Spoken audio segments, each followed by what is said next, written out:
Bonjour à tous, pour la 50e fois de la journée, je vous dis bonjour. Mais ça me fait toujours autant plaisir de vous le dire. Bonjour à ceux qui sont en ligne, en live sur Twitch, et merci de nous suivre.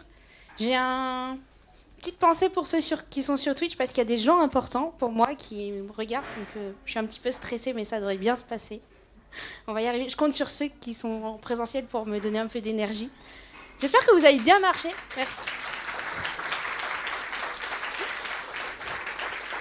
J'espère que vous avez bien mangé et que ça s'est bien passé votre agitour depuis ce matin et que vous avez pu profiter. Je suis super contente d'être avec vous. Ça faisait un petit moment que j'étais pas remontée pour faire une conf. Je m'étais concentrée un peu sur l'orga. Et du coup, ça me fait un peu plaisir d'être là avec vous et de pouvoir m'exprimer de nouveau. Je me présente du coup, je m'appelle Natacha Fourmi. Je suis Scrum Master. Je suis aujourd'hui en mission chez Connect Tech and Service Suisse. Il y a des gens dans la salle là-bas, donc je ne dirai pas de bêtises sur eux. Mais c'est vraiment cool. Vous avez ici le lien vers mon profil LinkedIn. Si vous êtes un peu feignant et que vous savez scanner un QR code, c'est le QR code qui emmène à mon profil LinkedIn. Et puis mon adresse mail, si jamais, après la conf, vous avez envie de me dire que j'ai dit n'importe quoi. Du coup, ce qui me fait une transition, on va régler quelques sujets maintenant. Il y a des choses avec lesquelles vous ne serez pas d'accord. Voilà, je vous le dis, vous ne serez pas d'accord. C'est pas grave, c'est ma conf. Des fois, dans la vie, on n'est pas d'accord. Et sachez, parce que des fois, on vient me dire « Ouais, j'étais vraiment, vraiment pas d'accord. » Des fois, je vais dire des choses avec lesquelles moi-même, je suis pas d'accord. Mais c'est pas grave, parce que le but, c'est juste qu'on arrive à y réfléchir tous ensemble et qu'en tout cas, on ressorte en disant « J'étais pas d'accord et ça me fait réfléchir sur ce qu'elle a dit. » Et il y a des choses avec lesquelles peut-être moi, je suis pas d'accord et vous, vous êtes d'accord. Et c'est aussi OK. Le but, c'est juste de réfléchir tous ensemble, partager, avancer et puis pouvoir s'améliorer tous ensemble. Ça vous va? On est parti. Je vous fais pas trop le truc. Habituellement, je lance une petite musique à 10 minutes de l'enfin qui va nous dire coucou, il reste 10 minutes, Natacha, dépêche-toi, il te reste 25 slides à passer. Mais je le fais pas aujourd'hui parce que, en fait, vous aurez l'expérience en live, ils l'auront pas, c'est pas forcément foufou. Et en plus, sur l'expérience, vu la capacité de mon téléphone qui commence à dater un peu, les deux premiers auront l'expérience, ceux d'après pas du tout. Donc c'est pas cool. Du coup, soit il y a quelqu'un qui me dit hey, il reste 10 minutes, dépêche-toi. Et vous pouvez tous le faire, ça serait vraiment drôle pour moi. Mais sinon, il y a un timekeeper au fond. On va essayer de ne pas s'endormir, je sais que vous êtes en pleine digestion. Donc on y va, on va parler d'agilité. Et toi, ton agilité, elle a du talent? Là, normalement, tout le monde me dit « Oui !» Et à la fin, tout le monde me dit « Non !» Mais c'est pas grave. Juste pour que je sache un peu, il y a des PO dans la salle? Wow! Ils sont en force. Il y a des scrums, des coachs agiles, des gens qui font des choses comme ça. Wow! Est-ce qu'il y a des développeurs? Ah! Messieurs. Des testeurs, des automaticiens de test, des gens de la qualité? Ah non. C'est pas ces gens-là. Je suis une ancienne testeuse, donc je vais lever la main pour eux. Je serai leur représentante. Même si on ne va pas forcément parler de ce niveau-là. La slide sponsor, j'en profite, vous le savez, normalement vous m'avez tous vu faire la guignole ce matin sur scène. Je fais partie de l'orga et c'est important pour moi de remercier nos sponsors parce que sans eux, on ne serait pas là aujourd'hui, on ne pourrait pas partager tous ensemble, on n'aurait pas les qualités qu'on a dans lesquelles on peut faire se dérouler l'événement. Et ça, c'est vraiment cool. Donc on ne va pas tous les citer un par un, vous les voyez à chaque session, mais encore une fois, merci à eux. Il y a des représentants de chez eux dans la salle. Grâce à vous, on est là et on peut être tous ensemble et ça, c'est cool. Ce que je vous propose, c'est que vous ne me coupiez pas, sinon on ne va pas s'en sortir, mais qu'on se garde les questions pour la fin si ça vous va. Sauf si vraiment je suis en train de dire l'énormité de votre vie et que vraiment, si vous ne me coupez pas, vous allez faire une tachycardie. Là, coupez-moi. C'est mieux. OK? Alors, l'agilité. Ton agilité, elle a du talent.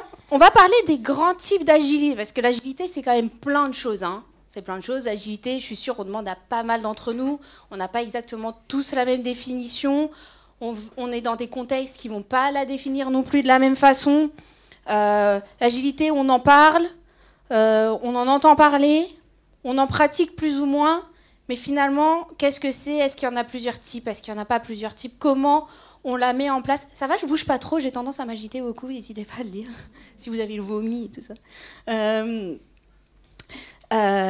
Donc l'agilité, on va parler des grands types d'agilité. Et là, normalement, c'est le premier moment où vous n'êtes pas d'accord avec moi. Vous allez me dire, comment ça, les grands types d'agilité, Natacha?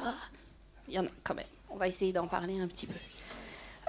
Et on va essayer de se donner des cas concrets, des exemples, soit des moments ou des entreprises dans lesquelles je suis intervenue, sans les citer. C'est pas sympa, parce que forcément, c'est pas ouf. Soit des entreprises dont j'ai entendu parler et que je ne citerai pas non plus, parce que c'est pas sympa. Sauf si c'est un grand groupe, on s'en fout. C'est pas nous qui allons leur faire du mal. Si on dit que Google a fait je sais pas quoi, on s'en fout. Google, ils s'en foutent qu'à l'agile tournementé, on est dit un truc sur eux. Hein. Mais sinon, on évitera. Et voyons ce qui se dit. Dans les grands types d'agilité, vous savez, quand vous arrivez dans un contexte, dans une organisation, on vous dit toujours, nous, on fait de l'agilité. Et ça, c'est quand même cool. Vous savez, vous postulez une offre d'emploi où vous dit, nous, on est agile. Et là, normalement, il y a un petit truc qui s'allume là dans votre cerveau reptilien et qui se dit, ça veut dire quoi? On fait de l'agilité. Parlons-en. On va parler d'agilité que j'appelle cosmétique. L'agilité cosmétique, comme son nom l'indique, c'est un peu faire de l'agilité de façade. Vous voyez, c'est un peu comme quand on fait son make-up. C'est bien beau, hein, on a l'air joli, on se vend, on market, on dit qu'on fait de l'agilité, on dit qu'on fait quelque chose. Et puis, vous savez, ça, c'est l'entreprise, au moment de l'entretien, vous y allez et puis ça a l'air vraiment cool, hein, d'être là-bas. Franchement, ils font de l'agilité, ils ont les bons termes, ils vendent du rêve.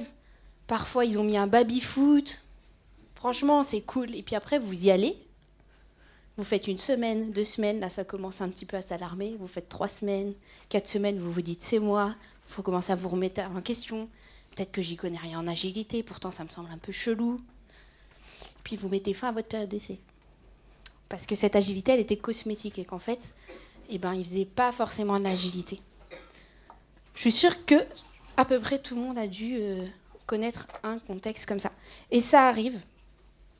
Et donc ça, c'est les entreprises qui vont donc adopter l'agilité pour son image en apparence. Et puis, quand on va rentrer dedans, on n'y est pas. Il n'y a pas de stratégie d'implémentation. On n'a pas pensé à ce que c'était l'agilité. Ça vous parle un peu? Les plus de cette agilité, l'agilité cosmétique. On l'a dit, hein, ça améliore temporairement l'image de l'entreprise. C'est plutôt cool, on a envie d'y aller, ça vend du rêve, on est agile. L'autre jour, j'ai discuté avec quelqu'un qui vendait, qui était commerçant. Ce sont des gens très bien. Et ils vendaient des solutions de logistique. Un ERP de logistique. Ok, très bien. Et il m'explique que son ERP... Je le rencontrais dans ma vie privée, pas du tout dans le monde professionnel. Et il me racontait que son ERP, c'était super génial dans la logistique, qui est un domaine que je ne maîtrise pas du tout. Ils étaient agiles. Je me dis, la logistique est agile, ça me paraît être compliqué de rendre agile. La logistique, pour moi, c'est vraiment, on transporte des choses d'un point à un autre. Et encore une fois, je ne suis pas expert de la logistique, mais on transporte des choses d'un point à un autre. Forcément, il y a des améliorations, mais comment on peut être agile pour rendre agile de la logistique? Et j'ai creusé un petit peu avec cette personne. Je lui dis, comment ça vous êtes agile? Moi, un petit peu dans mon concept de l'agilité, je me dis, soit il me parle qu'ils font des acrobaties, et donc là, on est sur le sens commun de l'agilité, soit il me parle de notre agilité, et du coup, j'ai besoin de comprendre, puisque je ne connais pas la logistique, ce qui se passe, et pourquoi il me dit ça. Bon, il était sur l'agilité cosmétique.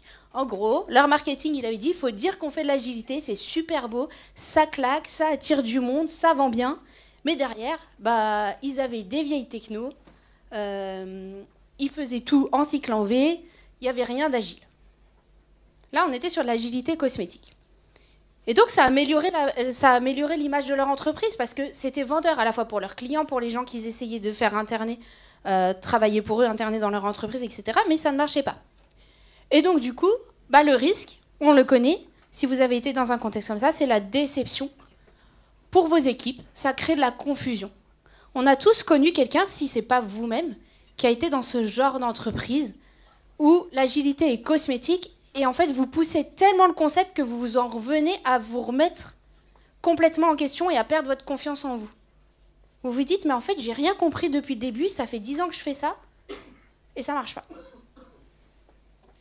Du coup, est-ce que c'est moi qui suis à côté de la plaque, puisqu'en face, j'ai une organisation où il y a 20, 30, 50, 100, 400 personnes, peu importe, et eux, ils ont l'air de tous dire que ça marche.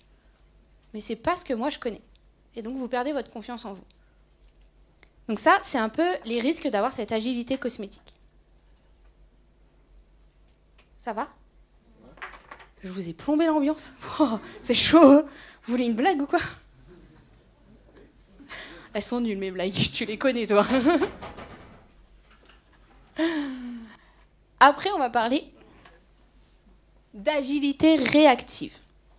L'agilité réactive, c'est les entreprises qui, en fait, vont voir un mouvement qui change, soit dans le secteur d'activité dans lequel ils sont, soit autour de nous. Ils vont répondre tout de suite à ce mouvement. Ils vont s'améliorer, mais en fait, il n'y a pas de stratégie long terme. Il n'y a rien qui est pensé derrière pour savoir ce que je mets en place. Est-ce que c'est vraiment important ? Est-ce que ça va vraiment fonctionner ? Je réponds juste à un besoin immédiat. Et donc, on se retrouve avec des entreprises qui vont faire des réorganisations, et des réorganisations, et des réorganisations, et des réorganisations, et des équipes qui n'en peuvent plus. Parce qu'on leur demande tous les 3 mois, 4 mois, 5 mois, 6 mois, 1 an, de changer leur façon de travailler. Et à chaque fois, on leur dit « Quoi ? Ça fait 2 semaines que tu t'es pas habitué, t'es pas productif, t'es pas efficient. On change l'organisation. » Parce que le problème, c'est forcément ton organisation. Donc, on va te la changer. Et puis, tant qu'à faire, on va la changer en top-down. C'est-à-dire que c'est le haut qui va venir te dire « Tu fais comme ça et c'est pour ça que t'es pas efficient. » Ça aussi, vous l'avez tous rencontré normalement. L'agilité réactive, pensée par des gens qui ne sont pas ceux qui produisent. Ça ne veut pas dire que les gens qui ne produisent pas, ils n'ont pas les bonnes idées. Ils ont des bonnes idées, mais ça ne marche pas forcément. Et ils n'ont peut-être pas été posés les bonnes questions aux bonnes personnes. Les avantages de cette agilité. Éviter la stagnation. Ah, c'est sûr, hein, quand on vous change le truc tous les 3 mois, vous ne stagnez pas tellement. Éviter d'être opportuniste. Donc, c'est-à-dire qu'on s'adapte en permanence, on cherche. Mais par contre, si on n'a pas les talents qui vont maîtriser, structurer, eh ben en fait, c'est un gros bloubli-boulga organisationnel. Est-ce que vous avez déjà été dans une équipe ou une organisation où tous les ans, la réorganisation changeait ? Moi, ça m'est arrivé. J'ai un gros client chez qui j'étais il y a quelques années. Vraiment au top. Enfin, vraiment plein de choses au top. Il faisait plein de choses pour les équipes de delivery. Ça marchait bien. Mais par contre, tous les 8 mois à 1 an, il y avait une réorganisation globale de l'organisation. Mais en fait, les gens ne savaient plus qui était où, qui travaillait dans quoi, qui faisait quoi, à quoi ça servait, pourquoi on faisait la chose. En fait, on se retrouvait avec des équipes de delivery qui essayaient juste de survivre à ça et de délivrer finalement ce pourquoi elles étaient là du produit, quoi. Et donc, au lieu de se poser les bonnes questions, on avait cette agilité un peu réactive. Donc, on avait cette organisation qui se disait... Il y a une chose sur laquelle ils étaient sûrs, c'est qu'ils voulaient faire de l'agilité. Bon, c'était déjà pas mal. On était dans le bon truc. Mais... voilà, ça changeait. On changeait les directions, on remodelait les équipes, on sortait des mecs qu'on les mettait dans une autre. On allait chercher des gens, on sortait des testeurs, on mettait des testeurs, on sortait des automaticiens, on mettait des automaticiens. On disait 2 équipes vont devenir 1, 3 équipes vont devenir 6. On s'en sortait plus. On savait plus. Vous allez avoir, un scrum va avoir 2 équipes. Finalement, il y a 2 équipes qui vont avoir 4 scrums. On sait plus. Il y a des coachs, il n'y a pas de coach. On sait. Plus personne s'y retrouver.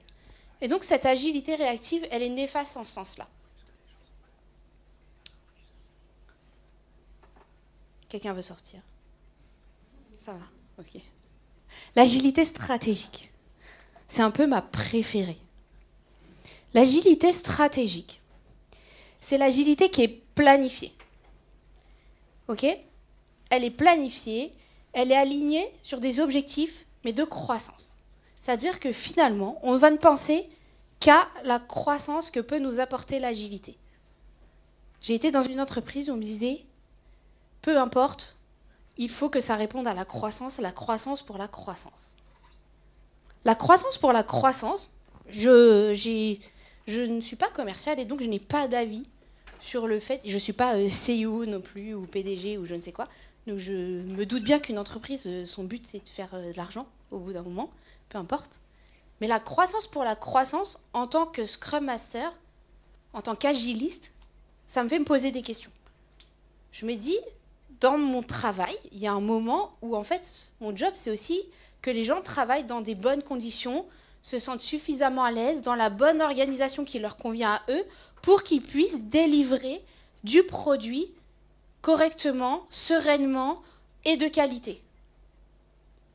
Et quand j'entends qu'en face du top management me dit de la croissance pour la croissance, je me dis à quel moment on va réussir à aligner ces deux besoins.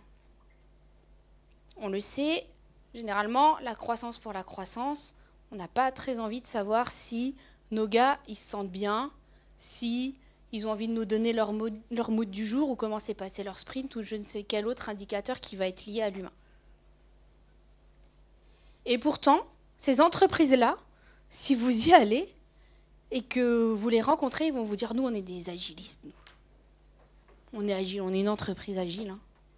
Attends, on fait des rétrospectives mensuelles avec toute notre entreprise, on discute, on envoie un formulaire tous les 6 mois à nos collaborateurs pour savoir quelle est leur pensée sur la direction ou sur notre organisation et ce qu'ils voudraient améliorer. Nous, on prend du feedback, on est des agilistes. Par contre, la croissance pour la croissance. Hein. J'ai jamais réussi à savoir où étaient arrivés ces feedbacks. Hein. Certainement dans une boîte mail obscure. Je ne sais pas, mais ça m'a paru un peu compliqué. Mais c'est une agilité stratégique.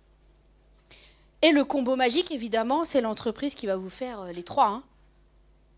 C'est-à-dire qu'elle vous fait le stratégique, on va penser sur le long terme, il faut que ça réponde à des objectifs de croissance de l'entreprise. Du coup, qu'est-ce qu'on va faire ? On va y mettre de l'agilité cosmétique, comme ça va vendre un petit peu du rêve aux gens. Ils vont se dire que ça marche, qu'on est top, qu'il faut venir nous voir. Et puis, en fait, on fera derrière de l'agilité réactive. Parce que finalement, comme notre objectif à long terme de croissance ne peut pas correspondre à notre agilité cosmétique, en fait, on va être en réaction à chaque fois de ce qui se passe. Dès que quelqu'un va nous dire ça ne marche pas, paf, action-réaction, je mets quelque chose de nouveau en place. J'oublie un petit peu pendant ce moment-là mon agilité stratégique sur le long terme, mais je réponds aux besoins à court terme. Et mes effectifs ne quittent pas l'entreprise. Enfin, moins. Il y en a toujours quelques-uns qui se rendent compte de ce qui se passe. Il y en a quelques-uns qui s'en foutent, on va pas se mentir. Ça existe aussi, et c'est OK. Chacun voit midi à sa porte. Donc voilà pour les grands types d'agilité. Et finalement, on se rend compte que sur ces 3 grands types d'agilité, on est bercé d'illusions. En tant qu'agiliste, normalement, vous devez vous dire, mais attendez, Natacha, là, depuis tout à l'heure, elle me raconte quoi ? C'est pas du tout ça, l'agilité, pour moi. Je comprends pas, elle est en train de prôner le truc et tout. Je le prône pas, hein. Je dis que c'est des choses que j'ai constatées. Mais, normalement, j'ai dû faire écho à chacun d'entre vous, au moins dans une situation dans laquelle il a dû se retrouver dans sa carrière. Sauf s'il y a des étudiants dans la salle. J'espère qu'ils n'ont pas encore vécu ça, les pauvres. Ça va ? J'ai pas de transition de ouf. Faut que je vous avoue un truc. Cette conf, elle existe depuis hier 22h. Donc vous attendez pas non plus à de la théâtralisation. Je vais tout donner, mais sur les transitions, je vais pas être au point tout de suite, quoi. Est-ce que ça fait poser des questions à certains d'entre vous ? On peut faire une petite session de questions si vous voulez. Ah, le siège apparemment vient de nous dire quelque chose. Ok, très bien. Ça vous fait pas réfléchir. C'est génial. Le mythe de l'agilité, ce que j'ai appelé le mythe de l'agilité... Ah, ça n'a pas marché, c'est mieux. Le mythe de l'agilité sans talent. Encore une fois, on parle de ces entreprises qui vont dire qu'on fait de l'agilité, mais qui ne font pas appel à des gens qui s'y connaissent en agilité. Vous, hein, en l'occurrence. Vous tous, chacun d'entre vous, vous êtes des agilistes. ou des agilistes en devenir. Je ne vous connais pas tous personnellement, j'en connais quelques-uns dans la salle, mais pas tous. C'est-à-dire que c'est des entreprises qui vont essayer de faire de l'agilité, mais qui ne vont pas se dire on va faire appel à des gens dont c'est le métier, c'est ce qu'ils connaissent. Ils vont nous aider à avancer. Alors ces gens-là, vous êtes à peu près comme moi, vous n'êtes normalement pas la science infuse. J'espère pour vous. En tout cas, moi, je ne l'ai pas. J'espère pour vous parce que la science infuse, c'est chiant au bout d'un moment. Si on sait tout sur tout, on n'apprend jamais rien, quoi. C'est pas ouf. Mais moi, je ne l'ai pas et du coup, je me dis, aller aider des organisations à s'améliorer, à mettre en place de l'agilité, je vais forcément faire des erreurs. Ça fait partie du process. Il n'y a pas de problème. Mais au moins, je vais servir à quelque chose. Et il y a des entreprises qui vont se dire, nous, on sait. C'est pas notre cœur de métier. Nous, on est des commerciaux, on est des je ne sais quoi. Peu importe. Les pauvres. J'ai vraiment rien contre les commerciaux s'il y en a qui sont là. C'est un pur hasard. On va mettre en place le truc. On a écouté 3 podcasts sur Spotify. On a lu 4 bouquins à la FNAC. Et on sait ce que c'est l'agilité, mais on ne va pas faire appel à des gens dont c'est le métier.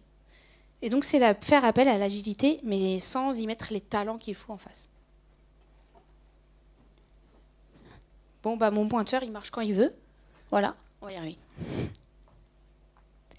Et du coup, on a des failles dans cette agilité sans talent.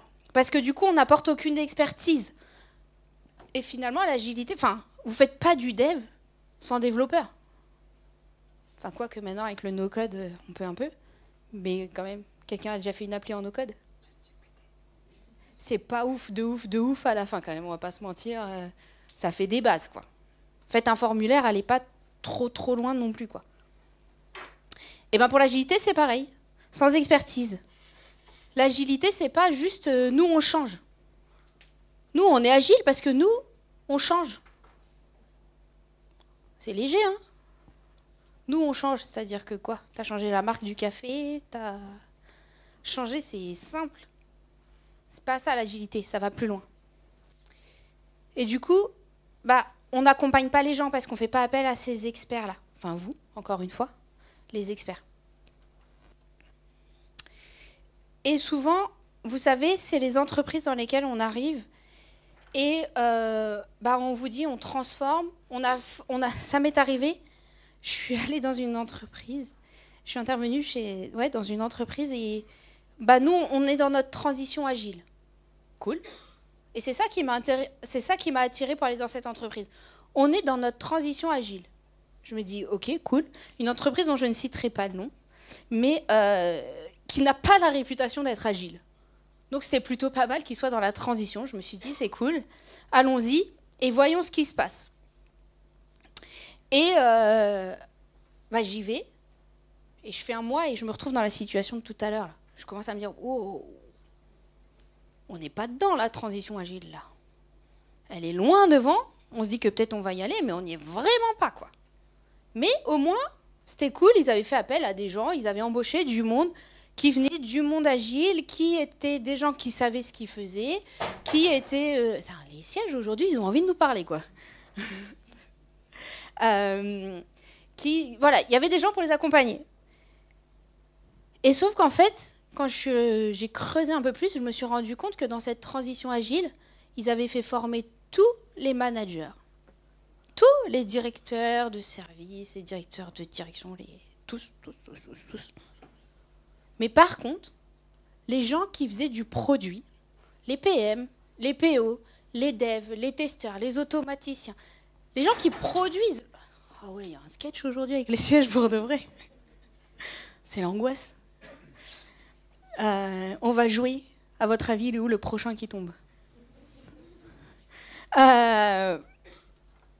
Donc du coup, ils avaient formé tous ces gens, mais les gens qui produisent du produit, et certains, parfois, depuis 10, 15, 20 ans dans cette entreprise, à travailler dans un environnement non agile, on leur avait jamais expliqué ce que c'était, l'agilité. Et donc, du coup, ça faisait des mois qu'ils subissaient le management qui leur disait « vous ne produisez pas. Vos sprints, ils ressemblent à rien. Vous ne savez pas faire d'agilité. » Mais en fait, on leur a expliqué à un moment À quoi ça servait l'agilité? Pourquoi il fallait qu'ils en fassent? Est-ce que ça avait un intérêt dans leur contexte? Est-ce qu'on les avait accompagnés, formés? La conduite du changement qui va avec? Bah non. Du coup, je suis arrivée dans un contexte où j'avais un top management en guerre avec des équipes de delivery parce qu'on n'avait formé que le top management et pas les équipes. Et donc, on était typiquement sur une agilité sans expertise. Vous savez, quand vous arrivez dans une équipe et que vous arrivez dans l'équipe, donc moi, en tant que Scrum Master, vous participez au premier sprint, et puis là, vous commencez à prendre un peu plus d'ampleur dans votre rôle, parce que ça y est, vous avez compris un petit peu comment ça fonctionne chez eux, puis vous posez la question aux devs avec qui vous travaillez quotidiennement, et que là, les devs vous disent « Mais moi, le DSM, je m'en fous, en fait. Ça me sert à rien de reporter tous les jours ce que je fais. » Donc là, moi, forcément, ça m'alerte. Comment ça, de reporter tous les jours ce que tu fais? Il ne me semble pas que le DSM, c'est fait pour reporter tous les jours ce que tu fais. Et qu'en fait, je me rends compte que cette équipe dans laquelle je suis, depuis des mois, eh ben, j'ai entre 50 et 75% de l'effectif qui n'a jamais fait d'agilité et qui, en fait, ne sait pas ce que c'est un DSM. Et donc, ça fait des mois qu'on leur demande d'aller dans cette réunion de 15 minutes qui les fait chier tous les matins, concrètement, où ils ont l'impression de faire du reporting parce qu'en fait, personne n'a jamais pris le temps de s'arrêter et de leur expliquer c'était quoi. Pour le coup, là, c'était du Scrum, mais c'était quoi l'agilité? Qu'est-ce que ça allait leur apporter dans la vie? Pourquoi c'était cool? Et pourquoi il fallait faire certaines choses et pas d'autres? On est dans une agilité sans expertise. On n'a pas accompagné les gens. Et normalement, là, nous tous dans la salle, en tant qu'agilistes, ça nous perturbe un peu d'avoir des gens pas accompagnés avec qui on travaille au quotidien. Parce que soit c'est notre rôle de les accompagner, normalement c'est un peu le rôle de tout le monde, dans une équipe, d'accompagner tout le monde, soit on se dit, mais on se rappelle qu'un jour on a aussi été dans cette situation où on vous a dit, bah fais de l'agilité. Et puis on vous a regardé. Puis vous vous êtes débattu, tout seul. Puis au bout de 3 mois, vous venez vous dire, bah ça marche pas. Mais vous êtes peut-être dit à un moment de votre vie, mais l'agilité, c'est nul. Non, mais quand je faisais du cycle en V, on m'embêtait pas avec toutes ces réunions-là. On me perturbait pas, on me demandait pas de produire plus. J'avais mon truc, il arrivait, c'était sec, je mettais 3 mois, 4 mois, 6 mois à le développer, ça repartait. J'attendais mes retours, c'était bien en fait, j'étais tranquille. Mais parce qu'on les a pas accompagnés. Donc l'agilité sans expertise. Ah, j'ai fait des belles phrases à 22h. L'agilité consiste à simplement être prêt à changer, absence de structure et de compétences. C'est ce que j'ai dit, et vous l'aviez compris, j'espère.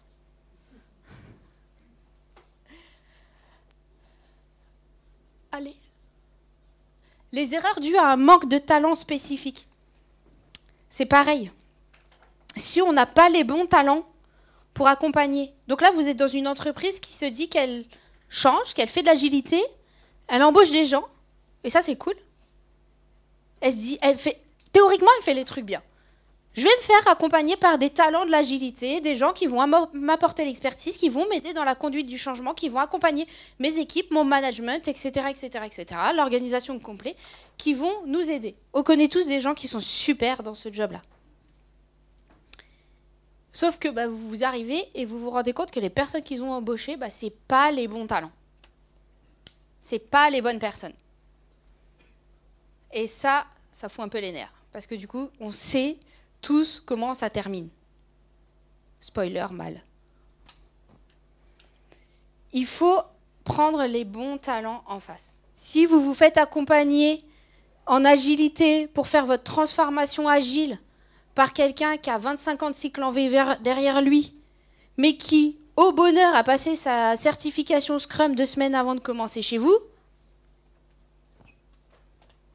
pas sûr que ce soit vraiment, vraiment la bonne personne. On a des pépites. Hein. Il y a des pépites dans la vie. Ce sont des généralités que je fais, mais pas sûr que ce soit la bonne personne en termes d'expertise qu'il vous faille. On cible les bons talents. Vous ne demandez pas à un testeur d'aller faire du dev. Vous ne demandez pas à un chef de projet d'aller faire de l'agilité. Il y a des très bons chefs de projet c'est pas mon job. Je respecte les gens qui le font, parce que c'est un travail qui est compliqué. Mais leur travail, c'est pas l'agilité. Donc, on arrête de passer des formations de Scrum Master chef de projet agile. S'il vous plaît. Par principe. Et arrêtez de faire ça. Ça ne marche pas. Et ne me jetez pas de tomates parce que je suis en train de le dire. S'il vous plaît. Déjà, vous n'avez pas le droit d'emmener une nourriture dans les enfants. Et donc, ça rejoint aussi un petit peu l'exemple que je donnais avant. Si on ne forme pas les gens, si on ne les fait pas accompagner par les bonnes personnes, ça ne fonctionne pas. On est OK ? J'en vois 3 ou 4 qui baillent dans la salle. Est-ce qu'il faut qu'on fasse des pompes pour se réveiller ? Ou est-ce que vraiment je suis trop chiante et c'est OK ? Vous avez le droit, sur le nombre que vous êtes, il y en a forcément un pourcentage qui va se dire « j'aurais pas dû aller là ». Et ça me convient. Et je suis désolée pour les personnes qui vont penser ça, d'avance, de vous avoir fait perdre 1 heure de votre vie que je ne pourrai jamais vous rendre. Ceux en ligne, ils sont plus chanceux que vous, ils n'ont plus qu'à raccrocher. Ils m'entendent plus. Ils disent « oh non, pas là ». Et donc, qu'est-ce qu'il faut faire pour éviter un petit peu ces 2 exemples que je viens de vous parler ? C'est plutôt simple. Sur le papier, encore une fois, je ne suis pas RH et je me doute que leur travail, il n'est pas facile non plus. C'est de cibler les bons talents, les bonnes personnes à mettre aux bons endroits. Sauf qu'en fait, quand vous êtes RH, même si de plus en plus, c'est un métier qui s'agilise, il y a pas mal de confs qui sortent sur des RH, qui s'agilisent, qui vont dans le process, qui essayent des choses. C'est hyper compliqué de recruter des Scrum Masters ou des coachs agiles. Ils font quoi ces gens en vrai ? Non mais en fait, je vais m'adresser aux Scrum Master et coachs agiles de la salle. Agile Master, appelez-les comme vous voulez, on sait tous ce que c'est. On a compris. Quand votre grand-mère, elle vous demande ce que vous faites au quotidien, c'est chaud ou pas ? Moi c'est chaud, hein, je vous le dis. Hein. Déjà, ma sœur, qui a à peu près mon âge, qui comprend à peu près ce qui se passe, qui normalement est en ligne, j'espère pour elle parce que... me demande ce que je fais. C'est chaud. Ma grand-mère, je vous raconte pas, ma nièce de 5 ans, c'est compliqué en fait. Hein. Tata, tu fais quoi ? Je suis Scrum Master. Là, elle me regarde avec des yeux du genre, est-ce qu'elle est en train de se foutre de moi ou pas ? C'est à peu près ce qu'elle se demande. Je lui dis, non, c'est pas une blague, c'est vraiment mon métier, je vais t'expliquer. Et là, je me dis, non, pourquoi je lui ai dit, je vais t'expliquer ? Je suis incapable de lui expliquer. Elle a 5 ans. Elle a 5 ans. Alors, j'essaye de trouver des mots. On prend des Lego, on prend des Playmobil, on essaye de faire des trucs pour qu'elle comprenne ce que je fasse. Mais personne fait ça à son RH pour lui expliquer qui c'est qu'il faut qu'il recrute. Personne prend des Lego ou des Playmobil ou je ne sais quoi et dit au RH, allez, viens. Je vais te mettre en scène et je vais te dire, c'est quoi le profil qu'il faut que tu recrutes ? C'est qui est la pépite qu'il faut que tu cherches ? On leur dit, non, les gars, vous êtes RH, dans l'IT, débrouillez-vous. Trouvez-nous des Scrum Masters. Je vais vous donner une fiche de poste obscure, là. On va balancer Scrum, Kanban, délire, rétro, planning, affinement. On va balancer des mots-clés comme ça, et puis on va dire au RH, débrouille-toi. S'il y a les mots-clés dans le CV, c'est bon. Parce qu'on ne prend pas le temps de les accompagner et de leur expliquer. Et donc, du coup, on arrive en entretien avec des RH qui vous posent des questions complètement lunaires par rapport à votre job. Vous êtes là en train de postuler pour un job ou une mission de Scrum Master et vous avez le RH qui vous dit « Alors, tu l'as acheté quand ta dernière boîte de Lego ?» Wesh, je suis pas là pour acheter des Lego, je suis pas là pour jouer au Lego, c'est pas ça mon job. Prenons le temps de leur expliquer. Et en fait, ça, c'est aussi votre rôle à vous d'agiliste. La conduite du changement, c'est pas que les équipes de delivery et c'est pas que le top management, c'est aussi tout ce qui gravite autour. Le commerce, le management, les RH, j'en oublie certainement plein. Le comptable, il faut peut-être lui expliquer. Surtout si vous êtes freelance, tentez un truc, il comprendra le montant de la facture. Il ne se dira pas que vous dealez de la drogue, il comprendra pourquoi c'est ce montant-là. Mais prenez le temps, en fait, d'accompagner au changement ces gens-là. Parce qu'en fait, si on accompagne au changement aussi ces gens-là, qui gravitent autour des équipes de delivery, du coup, on commence à avoir de meilleurs profils qui arrivent. Et si on a des meilleurs profils, on a les bons talents. Si on a les bons talents, on a plus de chances d'accompagner correctement l'agilité qu'on souhaite mettre en place, etc., etc., etc. C'est pas la conclusion de la conf. Ça fait un peu conclusion, mais non. J'ai encore à parler un petit peu avec vous. Ça va? Oui. Pas mort? Faut que j'accélère. Je le savais. Non, ça devrait aller. Et donc, les talents fondamentaux pour réussir une agilité. J'ai mis une femme parce que je suis pas féministe du tout. Mais j'ai trouvé que l'image a été sympa. Et donc, comment on recrute les talents fondamentaux? Quelles compétences on va attendre pour avoir des bons talents agiles chez nous? Qu'est-ce qu'on va attendre? Est-ce qu'on attend le mec qui met... Moi, je suis Scrum Master avec tous les mots-clés sur mon CV. Et on a le droit de se dire oui. On a le droit, en tant qu'organisation, de se dire oui, c'est ce que je veux. Ou on peut se poser d'autres questions. Et on va... Je veux pas. Allez. Les compétences individuelles qu'on va chercher pour avoir une agilité de talent. C'est une liste non exhaustive, évidemment. Mais c'est des choses qui, moi, me paraissent essentielles. Une bonne base de travail. Si vous êtes chez quelqu'un qui pratique l'écoute active, vous avez déjà discuté avec quelqu'un qui pratique vraiment l'écoute active? Avec quelqu'un qui vous écoute vraiment quand vous lui parlez? Pas quelqu'un qui vous écoute, qui fait 8 trucs en même temps, qui répond sur son téléphone, écoute de la musique et machin, et vous fait un petit toutes les 10-20 secondes pour que vous continuiez à entretenir le truc comme si c'était un mauvais date. La vraie écoute active. La personne qui vous écoute vraiment, qui va vraiment vous renvoyer vos questions, vos réflexions, qui va vous pousser dans vos retranchements, avec bienveillance, hein, pas en train de vous voir les dessus, mais qui va vous pousser dans vos retranchements de réflexion, qui va vous faire avancer. Si vous avez déjà vécu ça avec quelqu'un, c'est le pied de votre vie. Parce que c'est vraiment super agréable d'avoir quelqu'un avec qui vous pouvez avoir ce genre de discussion. Et avec qui vous allez vous sentir écouté, même si parfois vous n'êtes pas d'accord. Souvent, vous n'êtes pas d'accord d'ailleurs. Avec quelqu'un qui pratique vraiment l'écoute active, vous n'êtes souvent pas d'accord. Ou en tout cas, vous faites en sorte, en apparence, de ne pas être d'accord, parce que justement, le but, c'est de faire avancer la réflexion. Peu importe quand, de base, on soit aligné. Mais c'est toujours la personne qui va vous dire « Ouais, mais et si ?» qui va vous forcer à l'explorer une autre piste. La collaboration. J'espère que je suis en train de choquer personne en disant que si vous avez envie de faire d'agilité, il faut collaborer.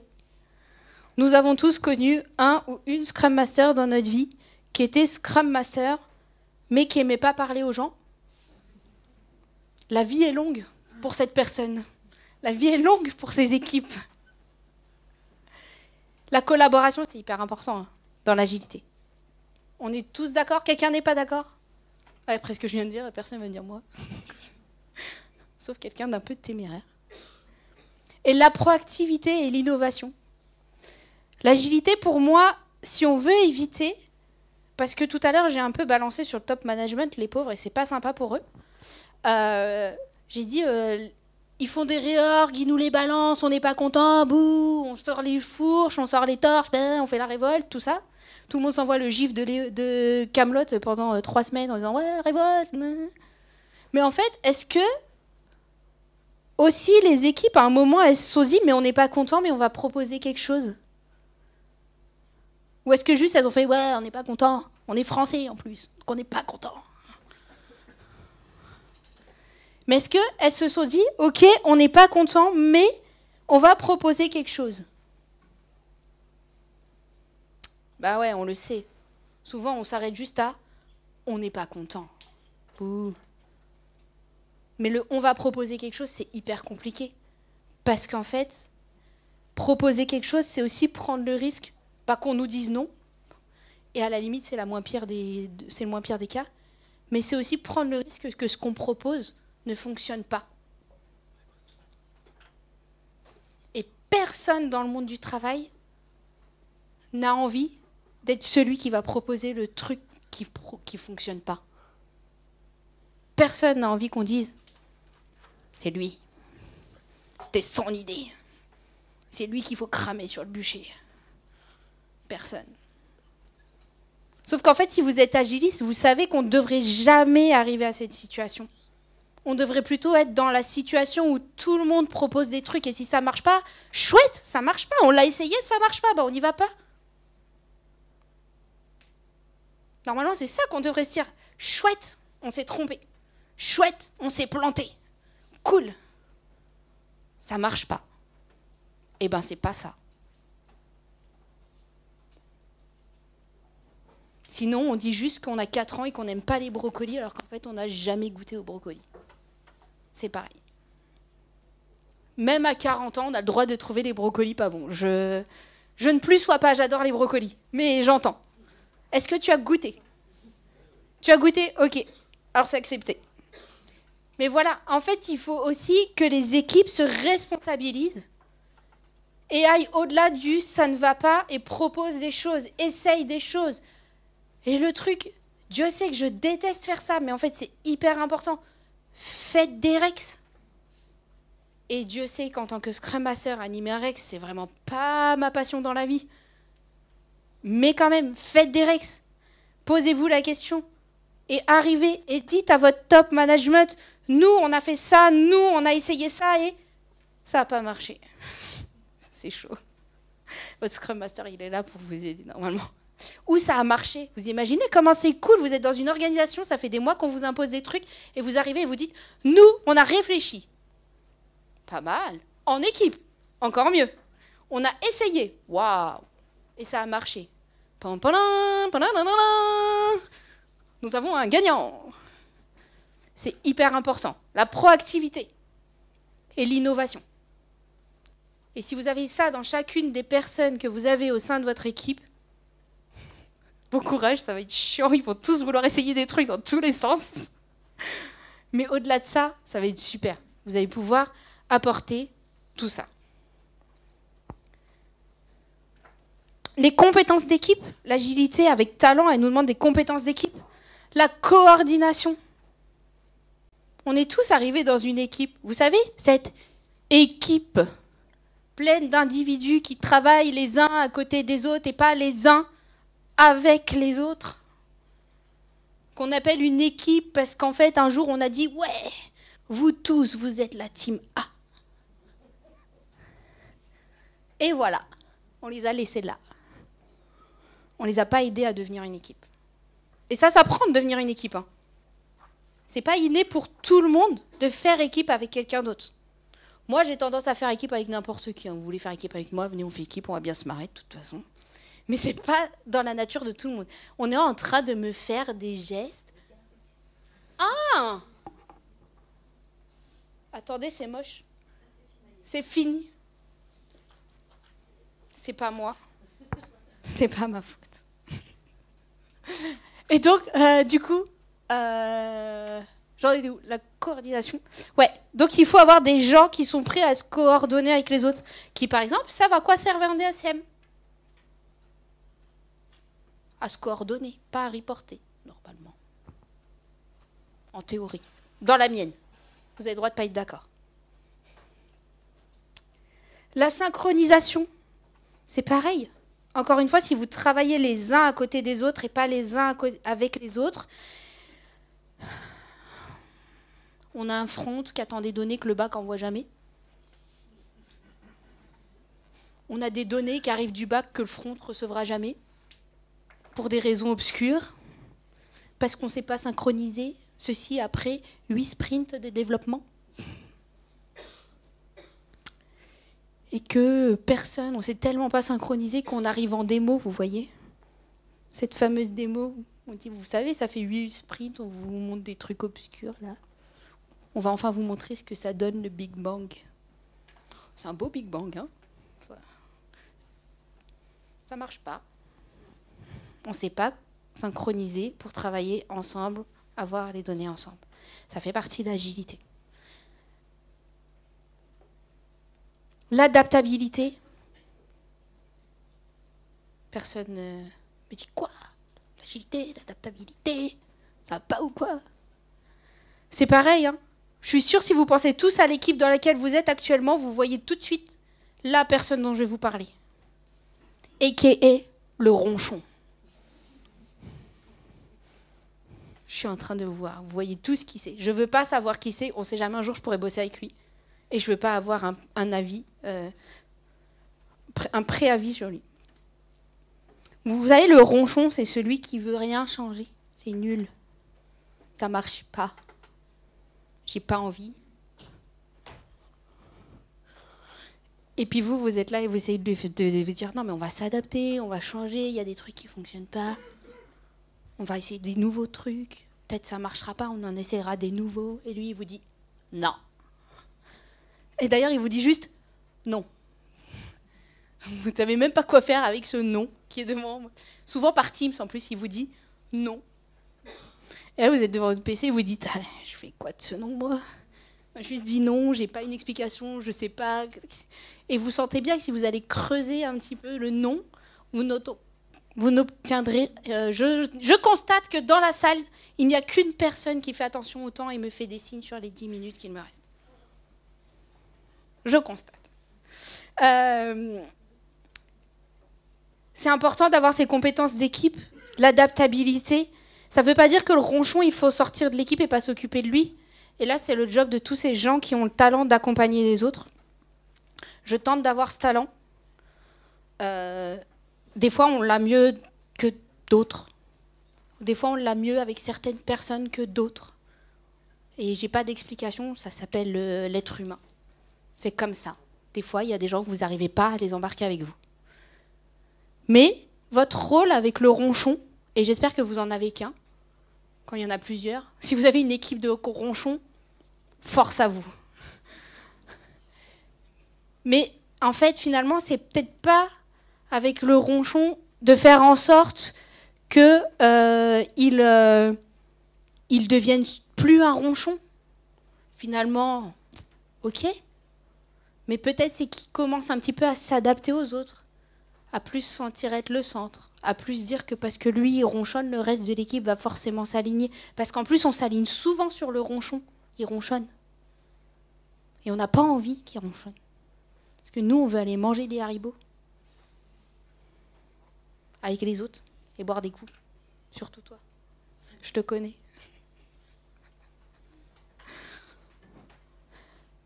Donc, le rendre un peu adaptable, faire de ça une compétence d'équipe. Pour moi, ça fait partie des bases d'une agilité avec expertise. Il y en a une autre. Ah, je savais. On m'aime plus.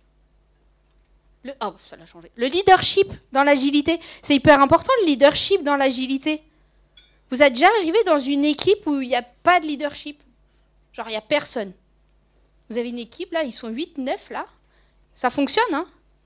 Mais quand il s'agit de prendre une décision, waouh! Vous avez l'impression que vous êtes en train de tirer le monde entier derrière votre dos, quoi. Vous leur avez demandé où ils voulaient aller manger, les gars, quoi. C'est pas la décision de leur vie, hein. Donc, il faut qu'il y ait un peu de leadership dans l'agilité.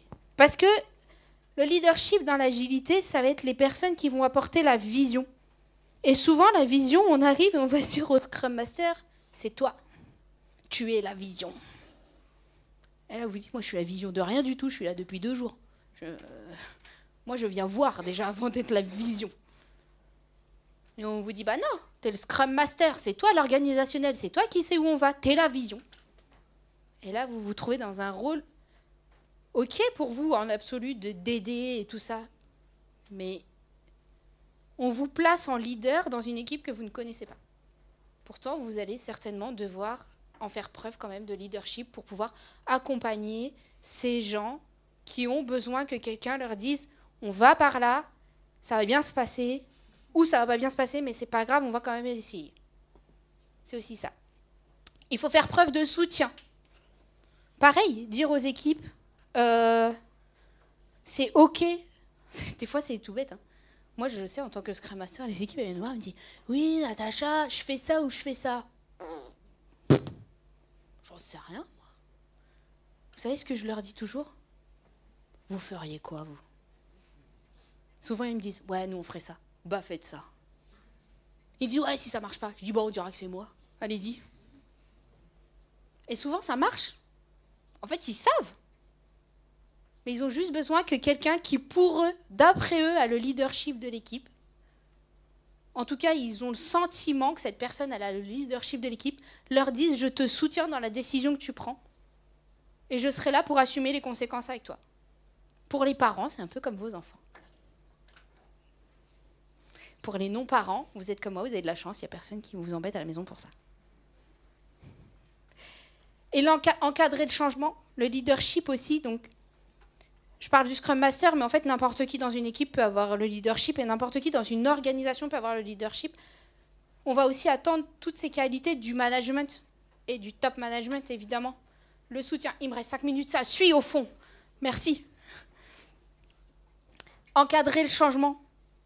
Moi, ça m'est arrivé d'arriver, on m'a dit, t'es Scrum Master, je te fais confiance. Jour 1. Je ne sais même pas retrouver mon bureau si je vais aux toilettes. Tu me fais confiance de quoi? Tu me fais confiance de rien du tout. Et le mec, je l'ai revu 3 semaines plus tard. Mais j'ai pas fait des miracles. Parce que, à ce moment-là, même si mon rôle en tant que Scrum Master, c'était d'accompagner mon équipe, le changement, etc., qui était, en plus était une équipe qu'on crée, donc à peu près tout le monde était dans le même état que moi, venait d'arriver le matin à 9h, on n'avait pas eu l'encadrement du changement nécessaire à ce qu'on devait opérer. Et on en aurait eu besoin de notre top management. Et là, le leadership, c'était pas moi, le Scrum Master, ou le Tech Lead, ou je ne sais quelle personne de l'équipe, c'était au top management de l'incarner, le leadership, à ce moment-là. On est d'accord? Ok. Je vais activer. Une agilité avec un vrai talent. Parce que finalement, on est là, hein. On est là pour ça aujourd'hui. Est-ce que l'agilité a du talent? Non. Finalement, l'agilité avec du talent, c'est une agilité qui va aligner les objectifs et les talents requis. Et pour ça, on a des entreprises qui sont très bien. Elles vont faire de la formation continue auprès de leurs effectifs. Vous savez, c'est... Pardon, je vais dire un truc pas sympa. Je suis sortie du monde des ESN et du coup, j'ai tendance à me lâcher un peu, mais je vais quand même le dire. C'est les ESN qui forment les collaborateurs à la demande du client.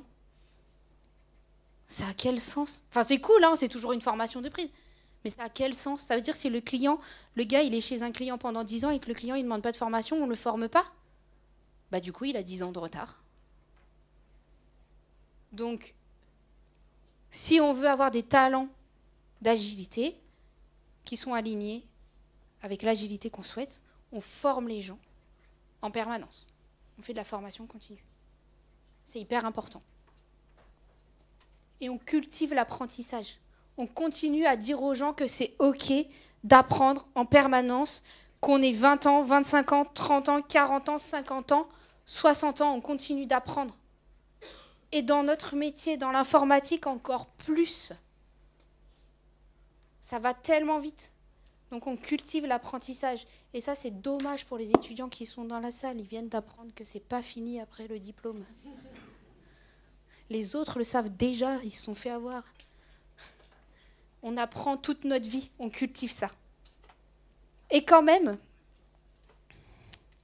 la dernière partie, je vais parler de mesures de qualité d'agilité en fonction des talents. Je vais parler, pour ceux qui me connaissent un peu, qui ont déjà travaillé avec moi et qui connaissent mon amour improbable pour les indicateurs, c'est-à-dire que je n'ai aucun amour pour les indicateurs, vraiment pas, mais ça fait partie du travail.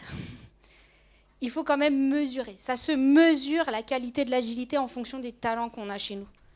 Et donc, il faut qu'on trouve des indicateurs quantitatifs et qualitatifs. C'est pas juste dire j'ai 25 Scrum Masters dans mon effectif pour X développeurs, du coup, nous, on est agile. Ça marche pas. Hein. C'est pas un indicateur qualitatif. Il est quantitatif, soit, mais il n'est pas qualitatif. Et donc, il faut trouver les bons indicateurs. Et je ne vais pas vous les donner, parce qu'en fait, les bons indicateurs, ils vont dépendre de votre contexte. Il est là, le siège, le prochain. Ces indicateurs qualitatifs et quantitatifs, ils vont dépendre de vos contextes. Mais grosso modo, si sur l'ensemble de vos équipes de delivery, les Scrum Masters ne tournent pas, tout le reste tourne, peut-être il y a un problème d'accompagnement de vos Scrum Masters. Si les gars, quand ils partent des équipes, ils le disent que c'est à cause du Scrum Master, par exemple, posez-vous des questions. Et ça arrive. Dieu sait que j'aimerais, en tant que Scrum Master, me dire qu'on est tous géniaux. Mais moi-même, Je ne suis pas génial. Personne n'est génial. Et à des moments de notre vie, on l'est moins qu'à d'autres. Et du coup, ça se mesure. Et on prend des feedbacks. On fait des itérations. C'est fini. Je me dépêche. Il me reste 2 slides. C'est la conclusion, celle d'après. Et on prend du feedback. On fait des itérations aussi là-dessus. Je conclus, parce que sinon on se fait sortir et vous ne l'aurez pas.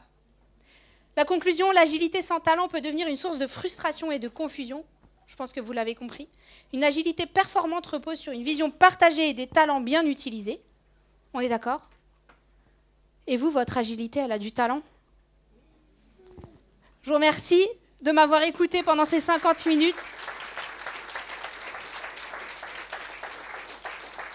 Je prends avec plaisir vos feedbacks, c'est le QR code Rôti Express. Je prends vos feedbacks positifs, négatifs, neutres, peu importe, allez-y, donnez-le-moi, ça me permettra de m'améliorer. Merci d'être venu m'écouter et à bientôt.